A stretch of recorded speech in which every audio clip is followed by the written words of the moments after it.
Hi, everybody. Welcome back to New Day, New Way with Anne Marie. I am Anne Marie. Today, we're going to talk a little bit about some basic budgeting.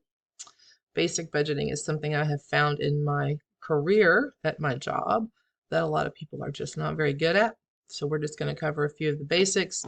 And I just want to tell you right quick on my channel, you see a lot about this in other videos. I am a student and an affiliate for Entre Institute. I am a burgeoning entrepreneur, and so my budgeting tactics are changing and becoming more complicated at this point.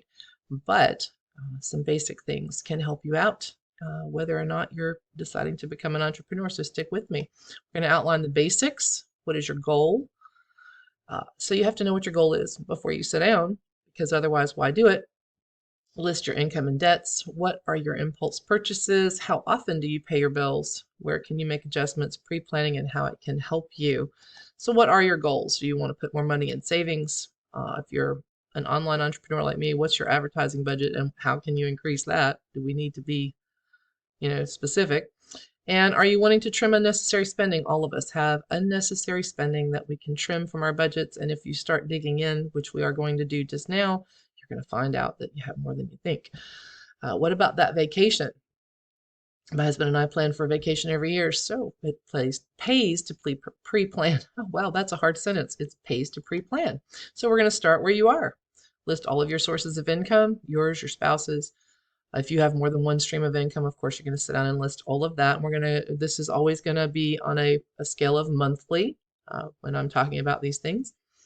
We're going to categorize your debt. Household would be your monthly, uh, bills such as, power, water, phone. Well, if you want to categorize your cell phone, um, internet, the things that you pay monthly to operate your household, groceries, household supplies, those type of things. The recurring are going to be like your house and car payments, your uh, car insurance,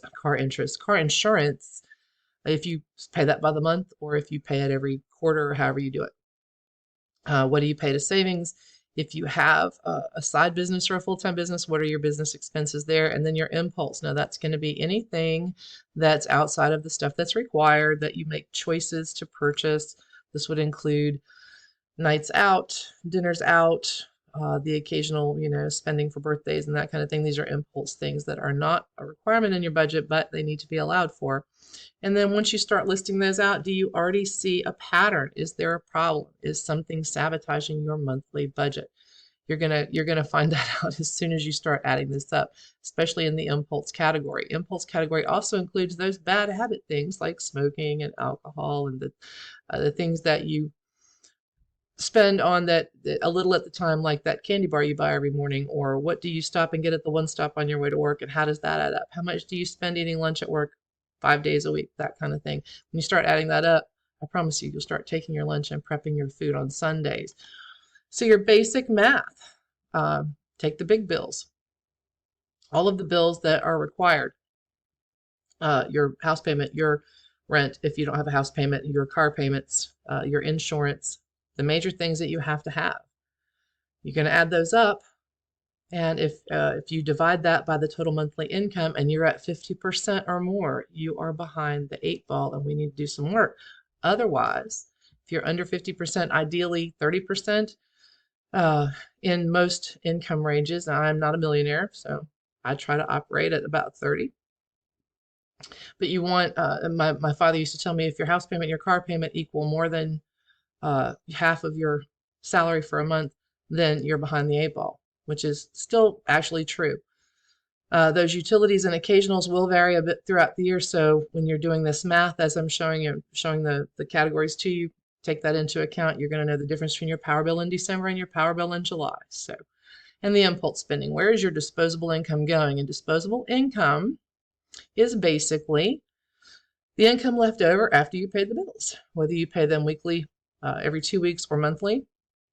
What's left over, that's your disposable income, and they call it that for a reason. Think about it. What needs to go? What do you spend and how often? It's those darned incidentals, and 9 times out of 10 it is. It's the choices you make. Pardon me, I rolled the screen. So in my case, I have a child that lives out of town. Well, my child comes home at the last minute because he can't always plan ahead. He lives 4 hours away. yeah, we're going to either go out or we're going to make a nice dinner at home, and that's going to be extra expenditures. These are things that I call incidentals because they really can't be planned for. Do you put back in any kind of savings for incidentals, minor car repairs, these little things that come up that you never are prepared for when they actually happen? So what can you change? Change the incidentals as you see them in your budget, but look at the bigger bills too. Do you have a credit card? What's the interest rate on that credit card? What's still owed on your car? Could you be overpaying your house payment by $100 a month? I can tell you from experience, my husband built this house and he paid it $100 over a month and paid it off in 10 years as opposed to 30. Of course, that was a while ago, but the interest rates were different then. But however you do it, whether it's a car, a loan, what have you, the overpay is something that you should just put into your consciousness as an accepted practice. I have a small personal loan, and by small, I mean less than $30,000 to do some renos on the house, which we're in the process of. And the first thing, that I looked at was, of course, the interest rate and the monthly payment. And my monthly payment my mind already jumped ahead to the overpay. So that's what I pay every month. And overpay is one of the best things you can put into your consciousness as you're doing your budgeting. The tried and true rule of savings would be to pay yourself first. Pay yourself 10% of your paycheck, if that's possible to do. And versus the new economy, you may not want to throw, and what that means is you may not want a traditional savings account with your bank. You may just want to try to maybe you're into the internet currency or that kind of thing. There's 100 different ways that you can look at putting your money into something that's going to grow. Savings accounts generally don't yield that much of a return, so there are other options which I'm sure you'll investigate on your own. And at this point, I'm going to recommend a book to you, whether or not you want to be a millionaire. The quote on the screen from Harv Eker, if you keep doing what you've always done, you'll keep getting what you've always got, is very, very true. The book that I read most recently of his is Secrets of the Millionaire Mind. Whether you want to be a millionaire or not, I recommend everyone read this book. Every single person needs to read this book because it's going to change how you think about money and how you see it affecting your life and how you use it to get where you want to be in life. So I recommend that book, and the book Secrets of the Millionaire Mind, I will have a link and a title down below in the description, along with some other information. Let's skip on to the percent rule. Savings off the top. We want to take your savings. I've always heard that. Pay yourself first. My dad taught me that. I taught it to my kids. Can't really tell you if they do it, but I try to do it every single time I'm paid from whatever income source. If you are an entrepreneur, you need to put aside taxes, and for most people in kind of like a regular income bracket, it's going to be like a 10-10-10 percent rule. But if you are not an entrepreneur and you want to take this budget, then look at your property taxes. People, I hear this all the time. I work in credit and lending. They're not prepared for those property taxes to come due, and they come due every year. So if you're pre-prepared and you've put back for that every month, my husband does that every month, puts back, and then when the property taxes come due, that's simply the payment that we do. Boom, it's done. It's planned ahead for.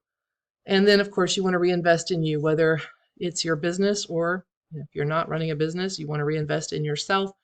That means how can you upgrade your property? How can you put money back to take your family on vacation? Whatever it is that reinvest in your life that makes you happy or improves your life. So that's up to you as well. But those are the percent rules, just the categories that I tend to operate in at this time. And like I said, this is basically a very basic overview for those of you who may or may not have taken the time to sit down and budget. And the thing is, when you sit down and you pull the numbers and you pull the bills and you actually look at it on one piece of paper, a lot of people say, oh no, I don't want to do that. It's just going to depress me and I'm going to want to eat 5 pounds of ice cream. It's not depressing. You created the bills and you pay them every month. Sit down and put them on. If you don't keep a ledger, keep one on the computer, keep one on a notepad, however you do it. We used to, in the old days, keep a check register to balance our bank accounts with. And in my head, whether it's on the computer or whether I'm, jotting down a note to remember something, that's what I see in my head. If you don't keep track of your expenditures, then you can't have any kind of idea where your money is going and how you could be using the money that is going somewhere and you don't know where it is. You could be using that money to make your life better. People have more money in their budget sometimes than they think if they sit down and just do the work, and it's not that scary. And once you sit down and you start to figure it out, then the shift comes, and that's what the screen is about, the shift. And it asks, do you feel it yet? When you sit down and do the work, that puts you in the driver's seat of your finances, and that's the only place for you to be. Finances is not a place, personal finances, business finances is not a place where you want to have yourself at the mercy of whatever's going to happen and just kind of hit the balls as they get pitched in. You actually want to have a plan. You want to have everything down where you know exactly what's coming in and exactly what's going out and what's left over and what you're doing with that and how you're operating, because otherwise it just becomes a big mess and you're always wondering why you don't have any money. So now that you've gotten these basics down, I hope you'll sit down with your budget and figure out what's best for you. If this was in any way helpful, it was not meant to be a deep dive. It was not meant to be in any way, something that's going to tell you to go one way or the other with your finances. But what I have found is that there are many, many, many people that have never actually sat down and balanced their budget. So what a balanced budget means, by the way, is that at the end of the month, you're not in the negative. So I hope this was helpful in some way. In the description, I will have the links that I mentioned, along with a link to my mentor at Entre Institute and his podcast, which is going to be immensely helpful to you with regard to money. And also, I'm going to have a link for you to find out how I'm getting my information and where I'm learning my techniques from and my business acumen, which is getting bigger by the day, I hope. All of that's in the description below.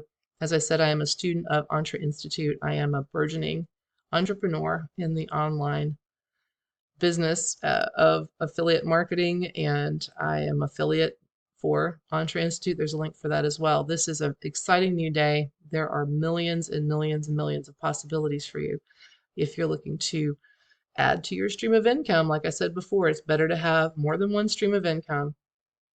So that's something you can find in the description as well. I hope you will subscribe to New Day. This is my first foray into kind of an instructional screen share, so thank you for bearing with me. Please hit subscribe and come back and see me. We are all about making your life the best that it can be. So I enjoyed this very much, and I'll see you on the next one.